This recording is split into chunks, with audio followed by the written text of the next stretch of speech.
바다에서 만난 인문학 30회 콜럼버스 다시 읽기입니다.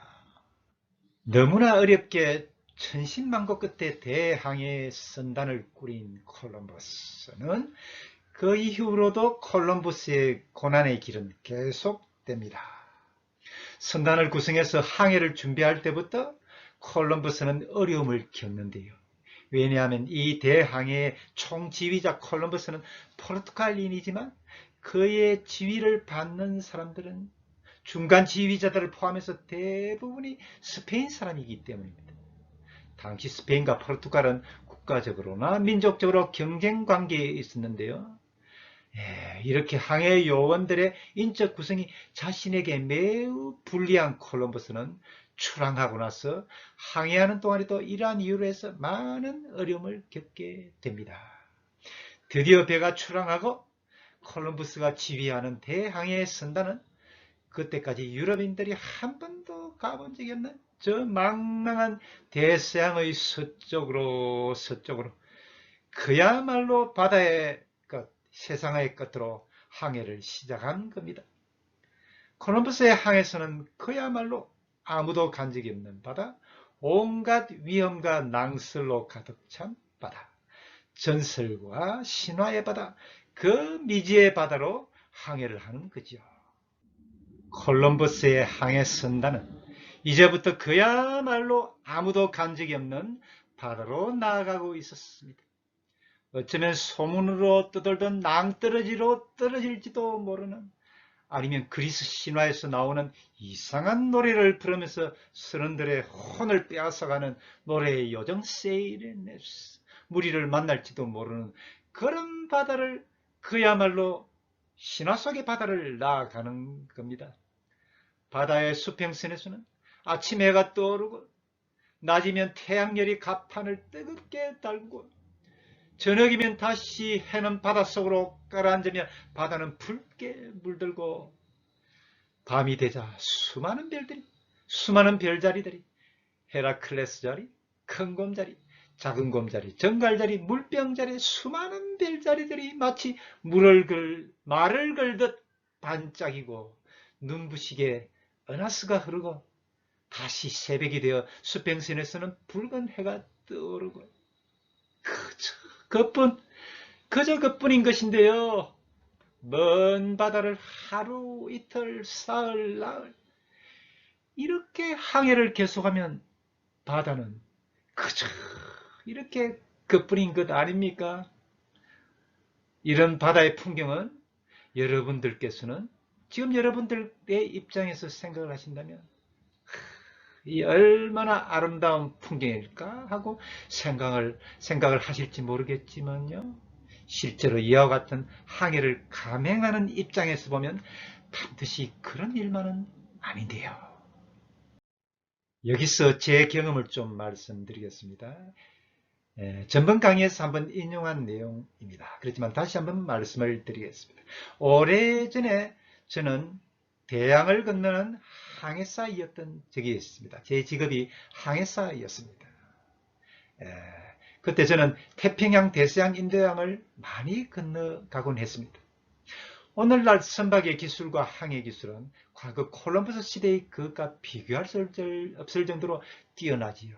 그리고 안전하고요. 그런데도요, 바다에 오랫동안 머물게 되면 이상하게도 어떤 불안이랄까요? 위기의식이랄까요? 그런 느낌에 사로잡히는 겁니다. 태평양의 어느 바다에서 항해하던 일입니다. 태평양에 몇 가지 항로가 있는데요. 어떤 항로로 항해를 하고 있습니다.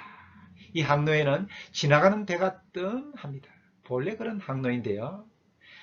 저는 약 3일간 동안을 가도 아무것도 볼 수 없었던 겁니다. 지나가는 배는 물론 육지도 섬도 보질 못했습니다. 브릿지에서 사방을 둘러보면 그냥 푸른 바다, 동심원이라 하지요. 지구가 둥근히 제가 있던 배 주변은 그냥 동그란 푸른 바다에 동심원이지 않았겠습니까? 그때 저는 참 묘한 경험을 했습니다. 믿어지지 않는 일이지요. 참으로 경이로운 경험이었습니다. 저는 그때 항해실에서 항해를 하면서 푸른 바다, 저 끝없는 바다, 이 동심원에 갇힌 그런 바다를 바라보며 순간적으로 지금 이대로 계속 항해를 한다면 나는 지금 이 세상이 아닌 저 세상, 사람이 죽으면 간다는 바로 저 세상으로 갈 수도 있겠구나 하는 생각이 들었던 겁니다. 참 그때 항해하던 저는 가도 배는 보이지 않고 육지도 보이지 않는 날이 계속되던 그 당시에 이대로라면 아마도 나는 영영 고향으로 돌아가지 못하겠구나 하는 착각에 빠지는 것이었습니다. 물론 사흘이 지나고 나흘째 되던 날에 우리 배는 육지를 만날 수 있었습니다. 그런데 500여 년 전 콜럼버스의 항해 때 콜럼버스와 함께한 선원들이 가졌던 불안의 느낌은 그뿐만이 아니었습니다. 그 항해자들이 항해 중 겪었던 불안과 공포의 경험을 소개하면 다음과 같은데요. 항해가 계속되던 어느 날 어떤 해역에 들었었는데 바다의 색깔이 좀 이상했습니다. 푸른 해면이 검푸른 색으로 변한 겁니다. 그러자 이때 선내에서는 선원들은 어땠겠습니까? 기록에 의하면 모든 선원들이 불안에 빠져 정신을 못 차릴 정도가 되었다고 하는 것 아닙니까? 추정컨대 이 선원들이 목격한 것은 아마 바다에서 특별히 물속에서 길게 자라는, 그래서 바다의 색깔을 검게 보이게 하는 해조류가 많이 자라있던 그런 해역을 지나가고 있었지 않았나, 그렇게 추정하는 해설서도 있습니다. 또 이런 일도 있었다고 합니다. 방향을 알려주는 나침반이 문제가 되었는데요. 어떤 해역에 들었으니 이 나침반의 바늘의 끝이 나침반의 바늘의 끝이 갑자기 위로 들려 올려졌는데요. 이것을 본 사람들은 불안에 사로잡혀 어찌할 줄 몰라 했다고 합니다. 악마의 장난에 사로잡혔다고 불안에 떨면서 사람들은 동요가 매우 심했던 것 같습니다.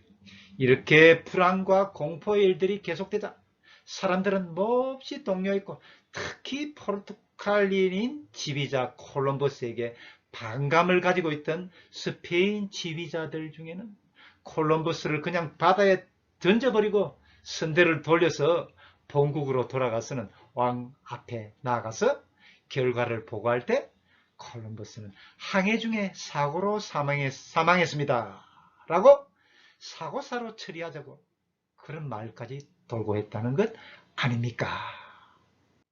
수많은 난관을 뚫고 스페인의 팔로스 황을 떠난 지 2개월 9일 만에 콜럼버스는 드디어 육지를 발견하게 됩니다.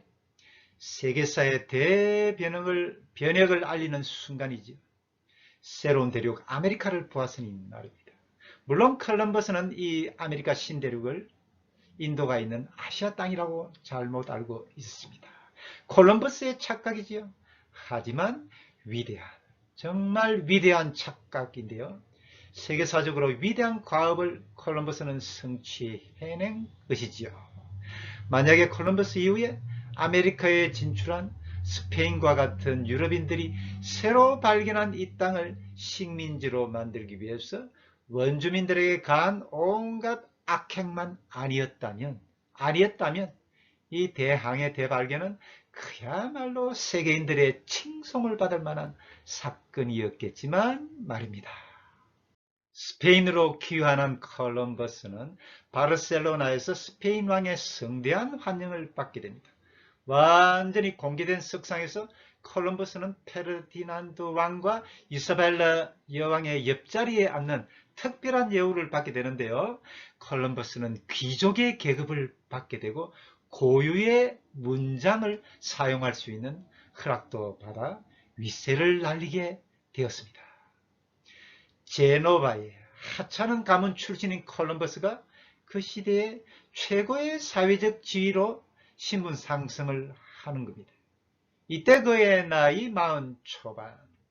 그동안의 수많은 고난, 고통은 이렇게 보상을 받게 되는 것 같아 보였습니다.